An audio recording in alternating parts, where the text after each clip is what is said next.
G20 का summit शिखर सम्मेलन पूरे देश के लिए यादगार है और ऐसे में ब्रिटेन के प्रधानमंत्री ऋषि सुनक के लिए इस मामले में भी यादगार होगा कि उन्होंने अक्षरधाम स्मारक का मंदिर का दौरा किया, यहाँ पूजन किया, अभिषेक किया और यहाँ क्या क्या इनके दौरे की विशेषता रही है। हमारे साथ ज्योतिन्द्र दवे जी हैं, यहाँ के डायरेक्टर हैं, निदेशक हैं स्वामीनारायण अक्षरधाम स्मारक के। आपका बहुत बहुत स्वागत है। आज दौरे में कितनी देर का दौरा रहा और क्या क्या किया ब्रिटेन के प्रधानमंत्री? देखिए, बहुत लंबे दौरे तक यहाँ रहे। उन्होंने हमें मैसेज भिजवाया था कि अक्षरधाम दर्शन करने की मुझे बहुत इच्छा है, तो मैं कब आ सकता हूँ। हमने कहा कि आपको जब भी अनुकूल है तब आ सकते हैं। तो सजेशन ये हुआ कि हम अर्ली मॉर्निंग आ सकते हैं क्या। हमने बोला आ सकते हैं, कभी आ सकते हैं। मैं बोला आपको 5 बजे आना है, 6 बजे आना है, 7 बजे आना है, 8 बजे आप आइए। तो उन्होंने कहा हम 6 साढ़े 6 के बीच में आएंगे और हम वो 6 साढ़े 6 के बीच में आके दर्शन करेंगे। कितना समय होगा, मैंने बोला वो आप पे निर्भर है, क्योंकि अक्षरधाम तो बहुत बड़ा मंदिर है, स्मारक है, बहुत बड़ा इंडियन गार्डन है, बहुत अच्छे स्कल्पचर है, हॉल नंबर 1, 2, 3 सब कुछ है, लेकिन आपको तय करना है कि आपके पास समय कितना है। तो बोला ठीक है, जितना हो सके देखेंगे, मुख्य तो मंदिर देखना है। तो आए वो लोग टाइम में, बहुत बड़ी उनकी टीम साथ में आई। अब भी दूसरी टीम आई, अभी गई। तो वो लोग यहाँ सब आए, उनका हमारे संतों ने बहुत अच्छा स्वागत किया और वो स्वागत करने के बाद उनको मंदिर में ले गए। मंदिर में बहुत प्रेम से उन्होंने आरती की। क्या उन्होंने हमारे वहाँ राधा कृष्ण, सीताराम, पार्वती परमेश्वर, लक्ष्मी नारायण सबकी मूर्तियाँ हैं। सब मूर्तियों के पास में उन्होंने पुष्प रखे, प्रार्थना की हाथ जोड़ के और कहा कि मैं बहुत प्रसन्न हुआ। और उसके बाद वो यहाँ नीचे आए, हमारे संतों ने फिर भी उनका स्वागत किया। अक्षरधाम मंदिर का मॉडल उनको हमारी ओर से पुरस्कार भेंट के रूप में दिया। उनकी वाइफ का भी हम लोगों ने बहुत अच्छी तरह से स्वागत किया और उनको भी सब हम लोग ने जो भी हमारी भारतीय कलाकारी की जो है वो सब उसको गिफ्ट दी।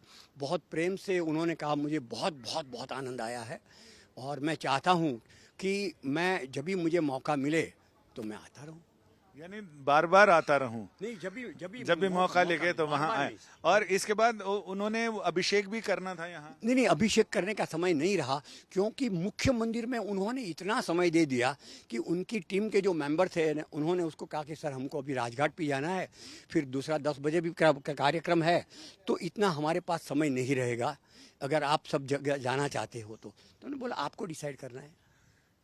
यानी उन्होंने मंदिर के दिव्य वातावरण का अनुभव भी लिया और निहारा भी, बहुत निहारा। और नहीं, उन्होंने बहुत प्रशंसा की और वो नंगे पैर गए। क्या जूते हमारे वहां निकाल के गए, जहां जूते रखने की नहीं, जूते रखने की जगह नहीं, हमारा जो रिसेप्शन सेंटर है, अच्छा, रिसेप्शन सेंटर में जूते रख के गए। क्या, और कहा कि नहीं मैं जूते नहीं पहनूंगा। और बारिश थोड़ी थोड़ी हो रही थी, सब गीला हो गया था। क्या, उनके सॉक्स भी गीले हो गए, लेकिन बोला नहीं हम तो ऐसे ही आएंगे। जैसा वो कहते हैं कि वो उन्हें गर्व है कि वो एक गर्वीले सनातनी हैं। हाँ, तो सचमुच है।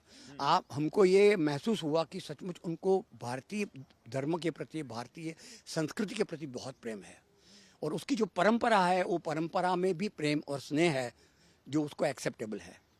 यानी यहाँ बात दिखावे की नहीं, यहाँ बात अंदर से महसूस करनी। और इतना ही प्रेम उनकी पत्नी ने भी बताया, जो मूर्ति साहब की बेटी है, वो भी बहुत प्रसन्न हो गई और उनको यादगिरी मिले उसके लिए उनको फोटो ये है वो उनको दिए संतों के साथ, अकेले भी। हमने कहा कि हमेशा यादगिरी रहे। बोला बहुत बहुत आनंद हुआ।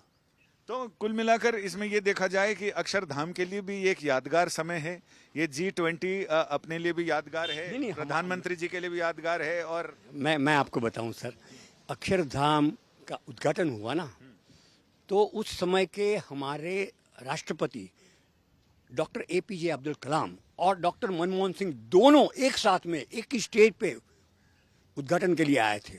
और इनके बाद यहाँ 152 हेड ऑफ द स्टेट आ चुके हैं। 2005 में उसका उद्घाटन हुआ, अभी 2023 चल रहा है, तो 150 से भी ज़्यादा हेड ऑफ द स्टेट आ चुके हैं।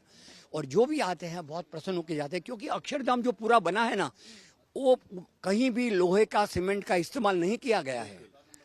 अपनी जो पुरानी परंपरा है वो परंपरा आज भी इतनी कंसिस्टेंट, कोहेरेंट, रेलेवेंट है।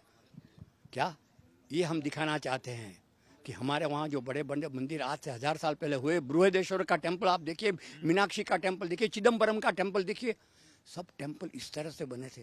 तो आज भी वो कला जो है ना, वो जीवंत है, लाइव है। यही वजह है कि प्रमुख स्वामी जी महाराज ने सभी कलाकारों और शिल्पियों को सम्मानित किया था। बहुत सम्मानित किया था, क्योंकि उनकी वजह से तो ये हुआ है। 700 ये हमारे कलाकार थे और 7,000 और 4,000 वॉलंटियर्स थे। 11,000 लोग ने 5 साल में खत्म किया है। आप किसी को बताओ कि ये 5 साल में हुआ, वो मानेंगे नहीं। लेकिन ये लोग ने रात दिन काम किया है। 7,000 कारीगर, 4,000 वॉलंटियर्स। 5 साल के ये कारीगरी, ये नमूना, ये ऐसी मिसाल, हाँ। 5 लाख साल तक का इंतजाम। नहीं नहीं, वो तो जहाँ तक रहे, यावत स्थास्यति गिरह चंद्रश्च मयि तावत रामायण कथा लोकेशु प्रचलित, ऐसी ये कथा अक्षरधाम की भी लोकेशु प्रचलिष्यति। यानी जैसा जतेंद्र भाई दवे बता रहे हैं, मैं खुद इस जगह का साक्षी था जब यहाँ का लोकार्पण हुआ, उद्घाटन हुआ।